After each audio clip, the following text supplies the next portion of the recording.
চাই এই পর্যন্ত বিগত যত সরকার শ্রমিকদের নির্বিচারে হত্যা করেছে, ন্যায্য আন্দোলনে গুলি করেছে, সেই হত্যা এবং হামলার বিচার করতে হবে।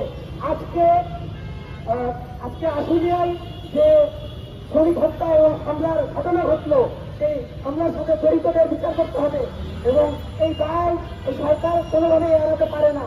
আমরা দাবি জানাই অবিলম্বে একটা বিচার বিভাগীয় তদন্ত কমিটি গঠন করে এই শ্রমিক হত্যা এবং হামলার বিচার করতে হবে। অবিলম্বে শ্রমিকদের ন্যায্য দাবি মেনে কারখানাগুলো সফল করতে হবে এবং কোনোভাবেই সরকার মালিক শ্রেণীর সাথে বৈঠক করে মালিক শ্রেণীর পক্ষে কোনো সিদ্ধান্ত নিতে পারবে না। সংগ্রামী বন্ধুগণ, আমরা পরবর্তীতে এই সংগ্রাম চালিয়ে যাব।